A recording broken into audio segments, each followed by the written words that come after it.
ನಿಮಿತ್ತ ಮಾಡಿಕೊಂಡು ರಾಘವಾಂಕ ಕವಿಗಳವರಿಂದ ರಚಿತಗೊಂಡಿರುವ ಸ್ವನ್ನಲಿಗೆಯ ಸಿದ್ದರಾಮೇಶ್ವರರ ಪುರಾಣ ಪ್ರವಚನದ ಕಾರ್ಯಕ್ರಮ ಇದೇ ತಿಂಗಳ 10ನೇ ತಾರೀಕಿನಂದು ಪ್ರಾರಂಭಗೊಂಡು ಗುರುಕೃಪಾ ಗುರು ಆಶೀರ್ವಾದದಿಂದ ಇಲ್ಲಿಯವರೆಗೆ ಸುಗಮವಾಗಿ ಸಾಗ್ತಾ ಬಂದದ. ಕಾರ್ಯಕ್ರಮ ಪ್ರಾರಂಭಗೊಂಡ ಇವತ್ತಿಗೆ 6ನೇ ದಿವಸದ ಪುರಾಣ. 5 ದಿನಗಳ ಪರ್ಯಂತರವಾಗಿ ಸಿದ್ದರಾಮೇಶ್ವರರ ಭವ್ಯವಾಗಿರುವ ಸುಂದರ ದಿವ್ಯ ಚರಿತ್ರೆಯನ್ನು ನಾವು ನೀವೆಲ್ಲರೂ ಶ್ರವಣ ಮಾಡುತ್ತಾ ಬಂದೀವಿ. ನಿನ್ನೆ ದಿವಸ ಬಹಳ ಮಹತ್ವದ ವಿಚಾರಗಳನ್ನು ಸಿದ್ದರಾಮ ಶ್ರೀಶೈಲಕ್ಕೆ ಹೋದ.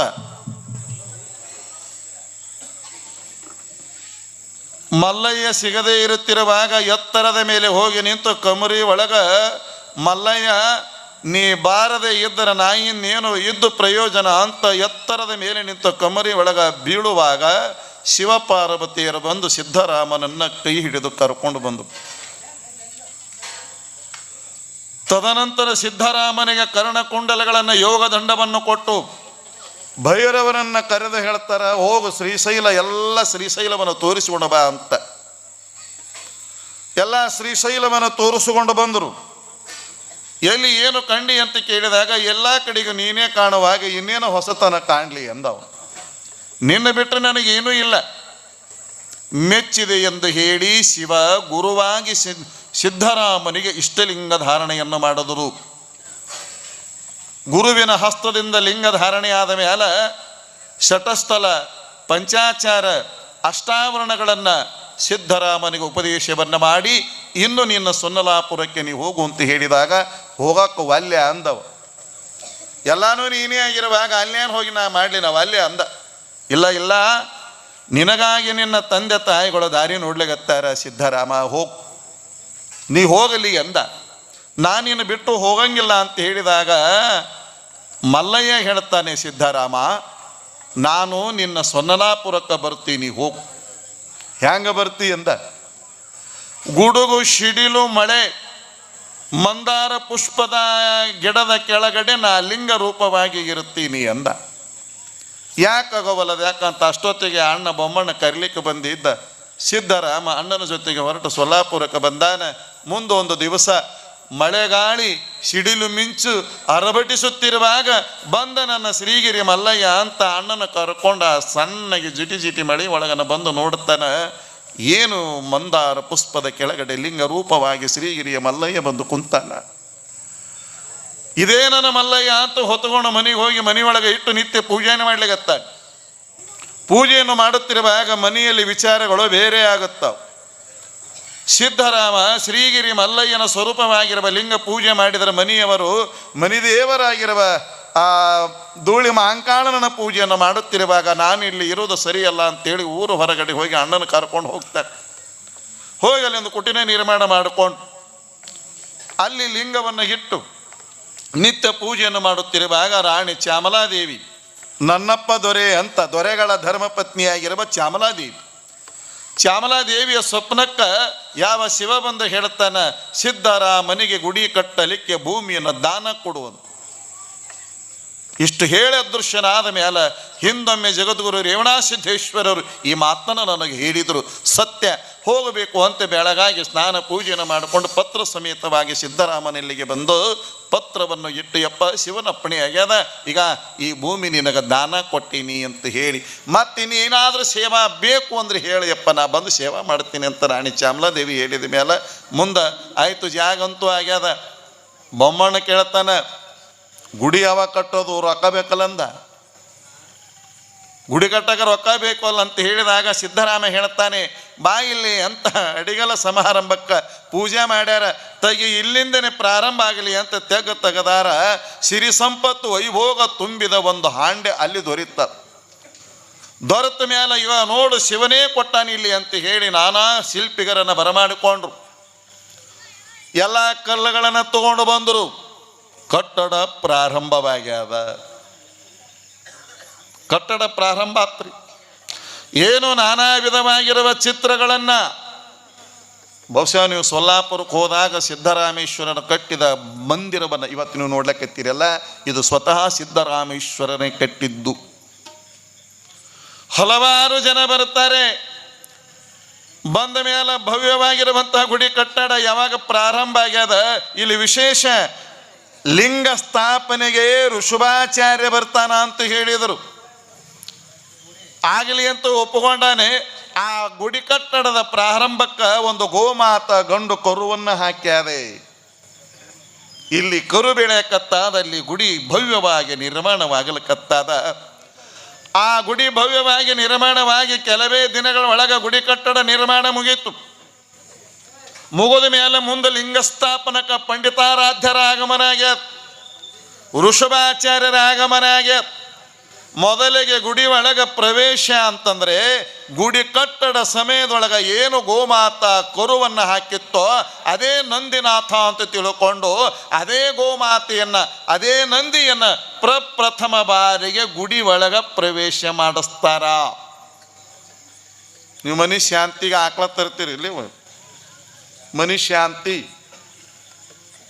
ಮನಿ ಒಳಗೆ ಮೊದಲ ಪ್ರವೇಶ ಗೋಮಾತ ಮಾಡಬೇಕಂತ. ಅದು ಕರು ಹಾಕಿರ್ಬೇಕ್ರ, ಅದು ಗೊಡ್ಡ ಆಕಳ ಅಲ್ಲ, ಕರು ಹಾಕಿರ್ಬೇಕದು. ಆ ಆಕಳನ್ನು ಮನಿ ಒಳಗೆ ಯಾಕಂದ್ರೆ ಪ್ರವೇಶ ಮಾಡಿಸ್ತಾರೆ, ಅದು ಭಾಳ ವಿಶೇಷ ಅದರ. ಅದು ಮನೆಯಾಗ ಆಕಳಿಲ್ಲ ಅಂದ್ರೆ ಎಲ್ಲರೂ ಇದ್ರೂ ತರಬೇಕದ ಆಕಳದು. ಮೊದಲು ಗೋಮಾತ ಒಳಗೆ ಪ್ರವೇಶ ಮಾಡಬೇಕು. ಯಾಕೆ ಗೋಮಾತೆಯನ್ನು ಮೊದಲಿಗೆ ಒಳಗಡೆ ಪ್ರವೇಶ ಮಾಡಿಸ್ಬೇಕು ಅಂದ್ರೆ, ನೋಡ್ರಿ ಹೊರಗೆ ಗಂಗಸ್ಥಲ ಮಾಡ್ಕೊಂಡು ಬಂದು ಅದಕ್ಕೊಂದು ಪರದೆ ಕಟ್ಟಿರ್ತಾರೆ ಸ್ವಾಮಿಗಳು. ಅದನ್ನು ತೊಗೊಂಬಂದು ಆಕಳ ಹಿಡ್ಕೊಂಡು ಬಂದಿರ್ತಾರೆ. ಅದನ್ನು ಪೂಜೆ ಮಾಡಿ ಮೊದಲು ಆಕಳಿಗೆ ಬಿಡ್ತಾರೆ ಒಳಗೆ. ಅದು ಆಕಳ ಒಳಗೆ ಹೋಗಿ ಎಲ್ಲ ರೂಮನೆ ತಿರುಗಾಡಿ ಒಂದಿಟ್ಟು ಮರದಾಗ ಗೋಧಿಯೋ ಬೆಲ್ಲೋ ಏನೋ ಇಟ್ಟು ಆಕಳ ಮೈ ಮೇಲೆ ಒಂದು ಸೀರೆ ಹಾಕಿ ಅದಕ್ಕೊಂದು ಹಾರ ಹಾಕಿ ಅದನ್ನು ಪೂಜೆ ಮಾಡಿ. ಯಾಕೆ ಒಂದು ಗೋಮಾತ ಒಳಗಡೆ ಒಯ್ಯಬೇಕು ಅಂದ್ರೆ, ಒಂದು ಗೋಮಾತ ಮನಿ ಒಳಗೆ ಪ್ರವೇಶ ಆದರೆ ಮುಕ್ಕೋಟಿ ದೇವತೆಗಳ ಪ್ರವೇಶ ಮನಿ ಒಳಗಾದಂಗೆ. ಅದಕ್ಕೊಂದು ಆಕಳಿಗೆ ಅಟ್ಟ ತಾಕತ್ತದ ನೋಡ್ರಿ, ಅಟ್ಟ ಶಕ್ತಿ ಅದು ಗೋಮಾತ. ಆ ನಿಟ್ಟಿನೊಳಗೆ ಎಲ್ಲ ವಿಧಿವಕ್ತವಾಗಿ ಪೂಜೆ. ಲಿಂಗದ ಮೇಲೊಂದು ಲಿಂಗ, ಇದು ಬಹಳ ವಿಶೇಷದ ರೀ. ಲಿಂಗದ ಮೇಲೊಂದು ಲಿಂಗ, ಏನು ಮಲ್ಲಯ್ಯ ಲಿಂಗ ರೂಪ ಬಂದಾನೆಯೋ ಆ ಲಿಂಗದ ಮೇಲೊಂದು ಮತ್ತೊಂದು ಲಿಂಗ ತಯಾರಾಗಿತ್ತು. ಆ ಲಿಂಗವನ್ನು ಕೆಳಗಡೆ ಸ್ಥಾಪನೆಯನ್ನು ಮಾಡಿ ತದನಂತರ ಮತ್ತೊಂದು ಲಿಂಗವನ್ನು ಅದರ ಮೇಲೆ ಸ್ಥಾಪನೆ ಮಾಡಿ ಅದರ ಜೊತೆಗೇನೆ ಸುಮಾರು 63 ಲಿಂಗಗಳನ್ನು ಅಲ್ಲಿ ಸ್ಥಾಪನೆ ಆಗುತ್ತದೆ. 63 ಲಿಂಗಗಳ ಸ್ಥಾಪನೆ ಆದ ಮೇಲೆ ಸಿದ್ಧರಾಮನಿಗೆ ಮೊದಲಿಗೆ ಭೇಟಿಯಾಗಿದ್ದ ಎಲ್ಲಿ? ನವಣಿಯ ಹೊಲದೊಳಗ. ನವಣಿಯ ಹೊಲದೊಳಗನು ಒಂದು ಗುಡಿಯನ್ನು ಕಟ್ಟ್ಯಾರೆ. ಗುಡಿಯನ್ನು ಕಟ್ಟಿ ಅಲ್ಲೊಂದು ಲಿಂಗವನ್ನು ಸ್ಥಾಪನೆ ಮಾಡಿದ್ರು. ಏನು ನೋಡಬೇಕು, ಜನ ಎಲ್ಲ ದೇಶ ವಿದೇಶದಿಂದ ಜನ ಬಂದಿತ್ತು. ರಾಜ ಮಹಾರಾಜರೆಲ್ಲರೂ ಬಂದ. ಅನೇಕ ಜನ ತಂಡೋಪತಂಡವಾಗಿ ಆ ನೂತನವಾಗಿ ನಿರ್ಮಾಣಗೊಂಡಿರುವ ದೇವಾಲಯವನ್ನು ಲೋಕಾರ್ಪಣೆ ಮಾಡುವ ಸಲುವಾಗಿ ಅಷ್ಟೊಂದು ಜನ ಸೇರಿತ್ತು. ವಿಧಿವಕ್ತವಾಗಿ ಪೂಜಾ ಹೋಮ ಹವನಾದಿಗಳು ಗುಡಿ ಒಳಗೆ ನಡೆದ ನಂತರ ಮುಂದೆ ಬಂದಿರುವ ಯಾವ ಪಂಡಿತಾರಾಧ್ಯರು ಮತ್ತು ಋಷಭಾಚಾರ್ಯರು ಈ ಎಲ್ಲ ಪೂಜೆಯ ನಂತರ ಆ ಮಠಕ್ಕೆ, ಆ ದೇವಾಲಯಕ್ಕೆ ಸಿದ್ಧರಾಮೇಶ್ವರರಿಗೆ ಪಟ್ಟ ಕಟ್ಟುತ್ತಾರೆ. 72 ಬಿರುದಾವಳಿಗಳನ್ನು ಕೊಟ್ಟರು. ಸಿಂಹಾಸನವನ್ನ ಮೇಲೆ ಕೂಡಿಸಿದರು. ಬಂಗಾರದ ಕಿರೀಟವನ್ನು ಹಾಕೋದರು. ಬಂದವರೆಲ್ಲರೂ ಪಲ್ಲಕ್ಕಿ ಒಳಗೆ ಹೊತ್ತು ಮೆರವಣಿಗೆಯನ್ನು ಮಾಡೋದರು. ಹೊಸದಾಗಿ ನಿರ್ಮಾಣವಾಗಿತ್ತು. ಬಂದವರೆಲ್ಲರಿಗೆ ಹರುಷ ಆಗ್ಯಾತ, ಆನಂದವಾಗ್ಯಾತ.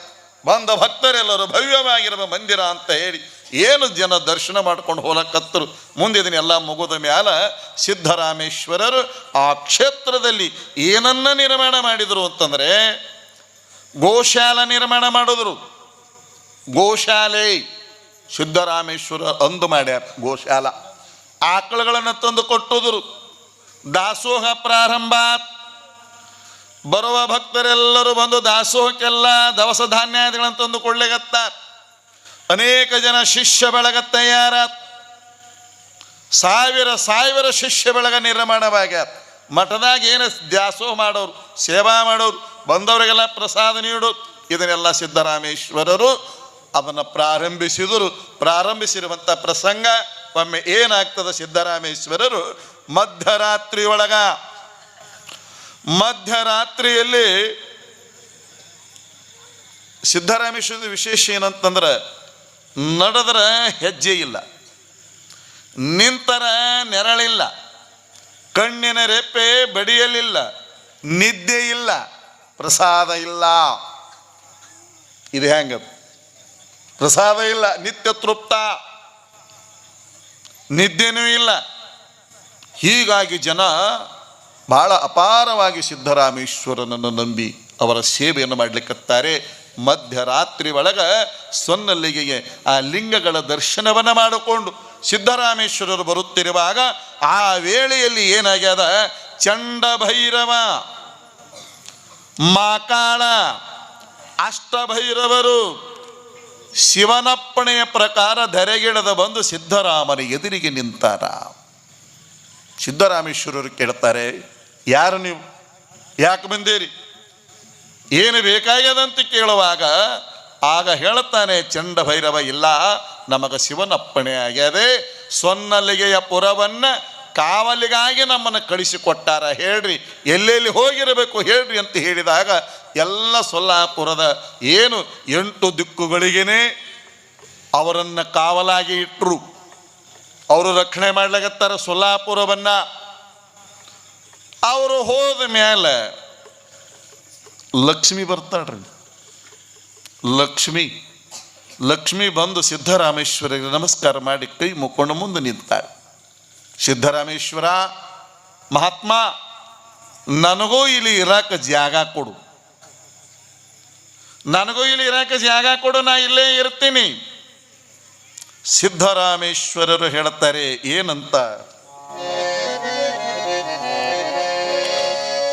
ಎಲ್ಲಿಂದ ಸಿದ್ಧನೈತರ್ಪಣ ಲಕ್ಷ್ಮಿ ಬಂದಲ್ಲಿಪ್ಪೆ ನನಗೆ ಠಾವದಾವುದೇನೆ, ನೀನೊಬ್ಬರಲ್ಲಿಪ್ಪುದುಂಟೆ ಚಂಚಲೆ ಕೃತಕಿ ಪಿತೃಪುತ್ರ ವೈರದಾಯಿನಿ ನಿಷ್ಠೂರ ಬಲ್ಲತ್ತ, ಹೋಗಯನಲ್ಕಿಲ್ಲಿಂದ ಹೋದಡಗ ಮಲ್ಲ ನಿನ್ನಾಣೆಯನೆ, ಮಲ್ಲಿಕಾರ್ಜುನನ ಪದದಲ್ಲಿದ್ದು ಕವೀಲೆಗಳ ನಾರೈದುಕೊಂಡಿರಿಂದಿತ್ತ, ನವಿವ ರುದ್ರನು. ಸಾಂಬ ಜೈ ನಮ ಪಾರ್ವತಿ ಪತಿ ಶಿವ ಹರ ಹರ ಮಹಾದೇವ. ಲಕ್ಷ್ಮಿ ಬಂದು ಕೇಳಿದಾಗ ಸಿದ್ದರಾಮ, ನಿನಗೆ ಜಾಗ ಇಲ್ಲ ನಡಿ ಅಂದವು. ನಿನಗೆ ಜಾಗ ಕೊಡುದಿಲ್ಲ, ಯಾಕ ನೀ ಚಂಚಲೆ, ಒಂದು ಕಡೆಗೆ ನೀನು ನಿಂದ್ರಂಗಿಲ್ಲ, ನೀ ಭಾಳ ಚಂಚಲದಿ, ಅದಕ್ಕೆ ನಿನ್ನಂತ ಹೇಳಿ ನಾ ಇಲ್ಲಿ ಜಾಗ ಕೊಡೋದಿಲ್ಲ. ಇಲ್ಲ ಇಲ್ಲ ನಾ ಹಂಗೆ ಮಾಡೋದಿಲ್ಲ, ಇಲ್ಲ ನೀ ಭಾಳ ಚಂಚಲಿ, ನಿನಗೆ ಜಾಗ ಕೊಡೋದಿಲ್ಲ. ಒಮ್ಮೆ ಸರಸ್ವತಿ ಲಕ್ಷ್ಮೀ ರೀ ಇವರಿಬ್ಬರು ಕೈಲಾಸಕ್ಕೆ ಹೋಗ್ಯಾರ್ರಿ. ಬ್ರಹ್ಮಲೋಕ ಸರಸ್ವತಿದು, ವೈಕುಂಠ ಲಕ್ಷ್ಮೀದು. ಇವರಿಬ್ಬರು ವೈಕುಂಠದಿಂದ ಲಕ್ಷ್ಮಿ ಬಂದಾಳ, ಬ್ರಹ್ಮಲೋಕದಿಂದ ಸರಸ್ವತಿ ಬಂದಾಳ. ನಡಿ ಇಬ್ಬರು ಕೂಡಿ ಶಿವನಂತೇಳಿ ಹೋಗಿ ಶಿವನ ದರ್ಶನ ಮಾಡ್ಕೊಂಬರ ನಡಿ ಅಂತ ಇಬ್ಬರು ನಡ್ಕೊಂತ ಮಾತಾಡ್ಕೊಂತ ಬರೋ ಕಾಲಕ್ಕೆ ಇವರು ದೇವ್ರಿಗೆ ಹೋದ್ರೆ ಬಾಯಿ ಸುಮ್ಮನೆ ಇರೋದಿಲ್ಲ ರೀ. ಎಲ್ಲರೇ ಹೋರಿ ನೀವು ನಮ್ಮ ದೇವ್ರು ಒಟ್ಟು ಮಾತಾಡ್ಕೊಂತಿದ್ರೆ ಗನ ಚಂದವ್ರಿ ಏನ್ರಿ, ಇಲ್ಲಾಂದ್ರೆ ಅವ್ರಿಗೆ ಏನೋ ಕಳ್ಕೊಂಡಂಗೆ ಆಗ್ತದೆ. ಈಗ ನೋಡ್ರಿ ನೀವೆಲ್ಲ ಅಡಿಗೆ ಪಡಿಗೆ ಗಪ್ಪ ಮುಗಿಸ್ಕೊಂಡು ಮುದುಕರು ಕುಂತಿರ್ತಾವಲ್ರಿ, ನೀನು ಯಾರ್ಯಾರು ಇಲ್ಲ ವಯವ್ವ, ಯಾರು ಕೂಡ ಒಂದು ಜಡ ಮಾತಾಡ್ಬೇಕು ಅಂದ್ರೆ ಯಾರ್ಯಾರು ಇಲ್ಲ ನೋಡಿ, ಇವತ್ತು ಎಲ್ಲಿ ಹೋಗ್ಯಾವ ನಾವ್ದ್ರ ಬಾಯಿ ಹಾಕಲ್ಲ ಹೂ ಅಂದ್ರೆ ಮಾತಾಡೋ ಸಿಗಬೇಕ್ರಿ. ಅವು ಹಳೆಯ ಮಂದಿ ಗೆಳತಿಯರು ಅವು ಕುಂತು ಮಾತು ಹೇಳ್ತಾವೆ, ಇವರು ಹೊಲಕ್ಕೆ ಹೋದಾಗ ಇವ್ರು ಮಾತು ಹೇಳ್ತಾರೆ. ಇಬ್ಬರು ಮಾತಾಡ್ಕೊಂತ ಬಂದರು. ಏನು ಮಾತಾಡ್ಲಿಕ್ಕತ್ತಾರ, ಇಲ್ಲ ಶಿವನಿಗೆ ಕೇಳಮ್ ಏನಂತ, ನಾ ಚಂದದಿನ ನೀ ಚಂದದಿ. ಇದು ಒಂದು ದೊಡ್ಡ ಭ್ರಾಂತಿ ರೀ, ದೊಡ್ಡ ಹೈರಾಣಿದು ನಮ್ಮ ಓದೇರಿಗೆ. ಚಂದ ಬಹುಶಃ ಇಲ್ಲಿ ಇರ್ಬೋದು ಕೇಳದವರು, ಏನ್ರಿ ನಾ ಈಗ ತಾಳಗಾಗಿನ ದಪ್ಪಾಗಿನ್ರಿ, ಎಲ್ಲಿದ್ದಾಗ ತಾಳಗ ಹಾಕ್ತೇವೆ ಅದು ಮುಗಿತದು. ಇಲ್ಲಣ್ಣ ಹೆಂಗೆ ಹಾಕಿರ ಹೇಳ್ತು, ನೀವು ಹೇಳ್ರಿ ನೀವು ಹಿಂಗ್ಯಾಕೆ ಮಾಡ್ಲಾಗತ್ತೀರಿ ನೀವು. ಅದು ಹೆಂಗಿದ್ರು ಇವ ಚಂದ ಅನ್ಬೇಕ್ರಿ. ಇಲ್ಲ ಅಂದ್ರೆ ನಿಮ್ಮ ಹಣೆ ಬರೆಣ ಚಂದ ಇಲ್ಲ. ಇಲ್ಲ ಹೇಳಿ, ಈಗ ಮೊದಲಿಕ್ಕಿಂತ ಚಂದ ಕಾಣಕತ್ತಿ ನೋಡು ಅಂದ್ರೆ ಗನ ಹೆಗ್ರಿ. ನಾ ಏನು ಹೇಳಿ, ಒಂದು ಹೆಚ್ಚಿಗೆ ಹಾಲು ಹಾಕಿ ಚಹಾ ಮಾಡಿ ಕೊಡ್ತಾರೆ ಗಂಡಗ. ಇಲ್ಲಿ ಬಿಡ, ನೀ ಮೊದಲು ನಂಗೆ ಇಲ್ಲಿ ಕ್ಯಾಟ್ ಹಿಂಗೆ ಕೈಗೆ ನೀನು ಅಂದ್ಬಿಟ್ಟು ಇಷ್ಟು ತಾಪ ಆಗ್ತದ್ರಿ. ನೀ ಯಾವತ್ತ ಬರೀ ಇದು ಅಂತ ತಗೋನಿ. ಇದು ಭಾಳ ಹಿರಣದ. ಇದು ಇವರು ಮಾತಾಡ್ಕೊಂತ ಹೊಂಟಾರೆ. ನಾ ಚಂದ ಅದೀನಿ, ನೀ ಚಂದ ಅದಿ, ಶಿವನಿಗೆ ಕೇಳಮ್ ನಡಿ ಅಂದವು. ಬಂದರು ಇಬ್ಬರು. ಬಂದು ಶಿವನಿಗೆ ನಮಸ್ಕಾರ ಮಾಡಿ ನಿಂತರು. ಹೋಲಿಲ್ಲ ಅವರು. ಯಾಕವ ನಿಂತಿರು, ಹೋಗ್ರಿ ಅಂದವು. ಇಲ್ಲ ಮತ್ತು ನಮ್ಮಿಬ್ಬರದಾಗ ಯಾರು ಚಂದ ಅದೀವಿ ಹೇಳ್ರಿ ಅಂದು ಶಿವನಿಗೆ. ಅವ ಅಂದ, ಹ್ಯಾಂಗೆ ಹೇಳಂದವ, ಇಬ್ಬರಿಗೂ ಚಂದ ಅನ್ನಂಗಿಲ್ಲ. ಒಬ್ಬರಿಗೆ ಚಂದ ಅನ್ನಬೇಕು, ಇನ್ನೊಬ್ರಿಗೆ ಸಿಟ್ಟು ಬರ್ತದೆ. ಹ್ಯಾಂಗ ಮಾಡಲಿ ಅಂದವ. ಇದು ನನ್ನ ಕಡೆಯಿಂದ ಬಗೆಹರಿಯೋದಿಲ್ಲ. ಇದು ಒಬ್ಬಾಕಿಗೆ ಚಂದ ಅಂದ್ರೆ ಇನ್ನೊಬ್ಬ ಕೈಲೇ ಬೇಯಿಸ್ಕೋಬೇಕಲ್ಲ. ಇದು ಎಂಥ ಸಮಸ್ಯೆ ಬಂತು ಅಂದವ. ಶಿವನಿಗೆ ಹೈರಾಣ ಬಿತ್ತರಿದು. ಇದನ್ನ ಹ್ಯಾಂಗ ಮಾಡಲಿ ಅನ್ನೋದಕ್ಕ ಇಲ್ಲ ಇದು ನಾ ಹೇಳಂಗಿಲ್ಲ, ಇದೇನು ದೊಡ್ಡ ವಿಷಯ. ಅಲ್ಲಿ ನಾರದ ಅದನ್ನು ಹೋಗ್ರಿ ಅವನೇ ಬಗೆಹರಿಸ್ತಾನಂದ್ರು. ಆಯ್ತು ಸರಿ ಅಂತ ನಾರದನಂತಲ್ಲಿ ಬಂದರು. ನಾರದ ನಿಂತಿದ್ದ, ಯಾಕೆ ಈ ಕಡೆಗೆ ಬಂದ್ರಿ ಅವ್ವ ಅಂದ. ಇಲ್ಲ, ಇಬ್ಬರದಾಗ ಯಾರು ಚಂದ ಅದ ಅಂತ ಶಿವನಿಗೆ ಕೇಳಿದೀವಿ, ಶಿವನಿಗೆ ಹೇಳಕ್ಕೆ ಬರಲಿಲ್ಲ, ಅದಕ್ಕೆ ನೀನ ಹೇಳ್ತೆ ಅಂತ ಅದಕ್ಕೆ ನೀನು ಅಂತೇಳಿ ಬಂದೀವಿ. ಚಲೋ ಹಾಕ್ಯಾನ, ಏನು ಅಡ್ಡಿ. ಇಬ್ಬರದಾಗ ಯಾರು ಚಂದ ಅದ್ರಿ ಅಂತ ಹೇಳ್ಬೇಕು. ಹೌದು ಹೇಳ್ಬೇಕು. ನಿಂದಿರಿ ಇಬ್ಬರು ಅಂದವು. ನಿಂತರು. ಆ ಕಡೆ ಮಾರಿ ಮಾಡ್ರಿ, ಮುಂದಕ್ಕೆ ಹೋಗ್ರಿ. ಹೋದು ಎಡ್ಡು. ಇಬ್ಬರು ಹಾಳಿ ಬರ್ರಿ ಅಂದರು. ಮತ್ತಿಬ್ಬರು ಹಾಳಿ ಬಂದರು. ಮತ್ತೊಮ್ಮೆ ಕಳಿಸದವಕ್ಕ. ಈಗ ಹೇಳ್ತಿದ್ದಿ ಜಲ್ದಿ ಹೇಳು, ಸುಮ್ಮನೆ ನಮಗೆ ಓಡ್ಸಾಡಬೇಡ. ಅಲ್ಲ, ನಮ್ಮ ಗಾಡಿದಾರ ದಾರಿ ನೋಡ್ತಾರೆ, ಹೋಗ್ಬೇಕು. ಹೊತ್ತಾಗಿ ನಿಮಗೇನು ಚಂದ ಬೇಕು ಇಲ್ಲಿ, ನಿಮಗೆ ಹೌದು ಚಂದ ಬೇಕು, ಹೋಗ್ರಿ. ಮತ್ತು ಕುಳಿಸೋದ್ರ ಎರಡಕ್ಕೆ. ಇನ್ನೊಂದು ಜರ ಮುಂದಕ್ಕೆ ಹೋಗ್ರಿ ನಿಮ್ಮ. ಅಲ್ಲಿ ಹೋಗಿ ಮತ್ತು ಹಾಳಿ ಬಂದರು. ನಿಂದರ್ರಿ. ನಿಂತರು. ಏನಿಲ್ಲ ಸರಸ್ವತಿ, ನೀ ಬರೋ ಮುಂದೆ ಏನು ಚಂದ ಕಾಣಂಗಿಲ್ಲ, ನೀ ಹೋಗೋ ಮುಂದೆ ಭಾಳ ಚಂದ ಕಾಣಕತ್ತಿ. ಯಾರಿಗೆ ಹೇಳದ? ಸರಸ್ವತಿಗೆ. ನೀ ಬರೋ ಮುಂದೆ ಅಟ್ಟೇನು ಚಂದ ಇಲ್ಲವ, ಹೋಗೋ ಮುಂದೆ ಇಟ್ಟು ಚಂದ ಚಲೋ ಕಾಣಕತ್ತೀವಿ. ಇದು ನಿಂದಾತ್. ಇನ್ನು ಲಕ್ಷ್ಮಿಗೆ ಹೇಳ್ದ, ನೀ ಬರೋ ಮುಂದೆ ಭಾಳ ಚಂದ ಕಾಣ್ತೇವ, ಆದ್ರೆ ಹೋಗೋ ಮುಂದೆ ನೀ ಚಂದ ಕಾಣಂಗಿಲ್ಲ. ಯಾಕೆ ಹಿಂಗ್ಯಾಕೆ ಹೇಳಕತ್ತಿದ್ದು? ಹೌದು, ಈ ನೋಡಿ, ವಿದ್ಯಾ ಕಲಿಬೇಕಾದ್ರೆ ಸರಸ್ವತಿ ಬರಬೇಕಾದ್ರೆ ಎಷ್ಟು ಹೈರಾಣದ, ಎಷ್ಟು ಕಷ್ಟದ. ಅದೇ ಬಂದು ವಿದ್ಯಾ ಹೊಳ್ಳಿ ಹೋಗ್ಬೇಕಾದ್ರೆ ಎಷ್ಟು ಚಂದ ಅನ್ನಿಸ್ತದೆ. ಒಬ್ಬೊಬ್ಬರು ಶಿಕ್ಷಕರು ಪಾಠ ಮಾಡ್ತಾರೆ, ಎಷ್ಟು ಚಂದ ಅನ್ನಿಸ್ತದೆ, ಎಷ್ಟು ಮಜಾ ಅನ್ನಿಸ್ತದೆ. ಶಾಲೆಗೆ ನೋಡ್ರಿಲ್ಲ, ಇನ್ನೂ ಅವ್ರು ಪಾಠ ಕೇಳಬೇಕು ಅನ್ನಿಸ್ತದೆ. ಆದ್ರೆ ಕಲೆ ಮುಂದೆ ಎಷ್ಟು ಹೈರಾಣದ. ಅದಕ್ಕೆ ಸರಸ್ವತಿ ಬರೋ ಮುಂದೆ ಚಂದ ಇಲ್ಲ, ಹೋಗೋ ಮುಂದೆ ಭಾಳ ಚಂದ. ಹಂಗೆ ಲಕ್ಷ್ಮಿ ಬರೋ ಮುಂದೆ ಎಷ್ಟು ಚಂದ ರೀ. ಏನು ನೋಡ್ಬೇಕದು, ಮನೆ ಮ್ಯಾಲ ಮನೆ, 2 ಅಂತಸ್ತು ಮನೆ ಮುಂದೆ ಕಾರ್. ಅದ ವರ್ಷ ಚಲೋ ಒಂದು 25 ಎಕರೆ ಹೊಲ ತೊಗೊಂಡ್ರು. ಲಕ್ಷ್ಮಿ ಬರೋ ಮುಂದ್ರಿದು. ಆಕೆ ಬಂದಾಗ ಇಟ್ಟೆಲ್ಲ ಬಂದು ಏನು ನೋಡ್ಬೇಕ್ರಿ, ಮನ್ಯಾಗ ಎಲ್ಲರಿಗೆ ಗೌರ್ಮೆಂಟ್ ನೌಕರಿ, ಮನ್ಯಾಗ ಏನು ನೋಡ್ಬೇಕು, ಅಗದಿ ಸಿರಿ ಸಂಪತ್ತು, ವೈಭೋಗ, ಆನಂದವೇ ಆನಂದ ಮನೆಯೊಳಗೆ. ಯಾವಾಗ ಲಕ್ಷ್ಮಿ ಬಂದಾಗ. ಮತ್ತು ಅದ ಹೊಳ್ಳಿ ಹೋಗೋ ಮುಂದೆ ಹೊಳ್ಳಿ ಹೋದ್ರ ಎಷ್ಟು ಹೈರಾಣ ಅದ ರೀ. ಲಕ್ಷ್ಮಿ ಪಾದ ಬಿಡ್ರಿ, ನಿಮ್ಮ ಪಾದ ಎಂತ ಇಂಥವು. ನೋಡ್ರಿ, ನಿಮ್ಗೆ ಹೇಳ್ತೀನಿ, ಸಂಗವನ ಮನೆ ಸೊಸಿ ನಡ್ಯಾಕ ಬಂದಾಳ.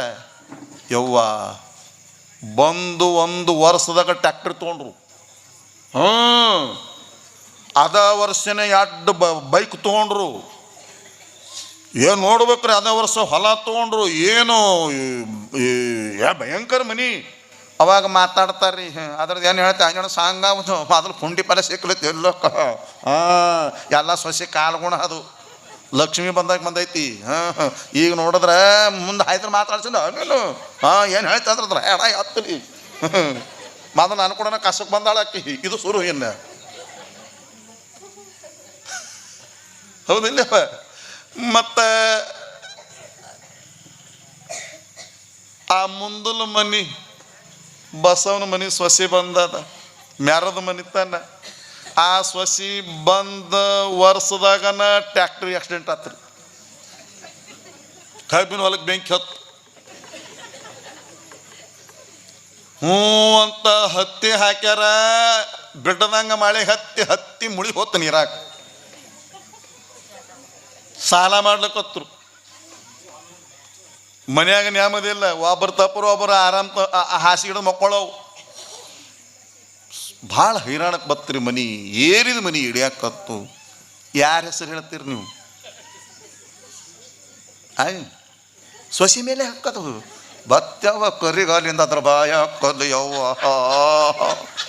ಹಣ ಎತ್ತಲಿ ಎಂತ ಮನಿಯ ನೀನ ಯವ್ವ.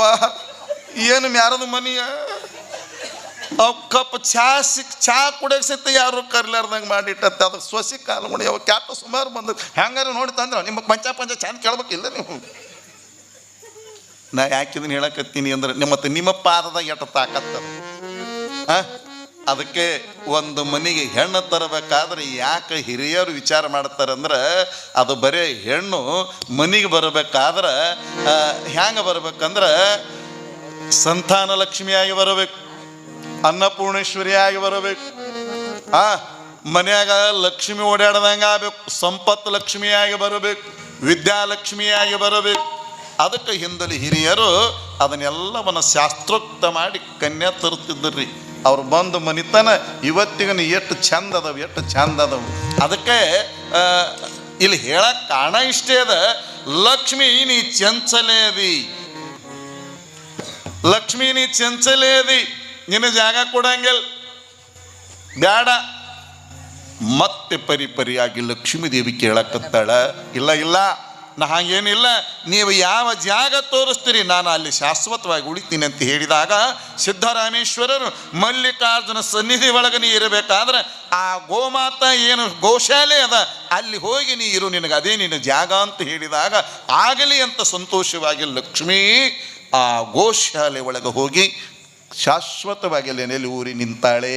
ಇದು ಸಿದ್ದರಾಮೇಶ್ವರನ ಕಾರ್ಯಕ್ಷೇತ್ರ ಸೊನ್ನಲಿಯಲ್ಲಿ ನಡೆದಂಥ ವಿಚಾರ. ಮುಂದೆ ಏನು ನಡೀತದ? ಗುಣವಂತಿಯಾಗಿ ಬಾಳಿ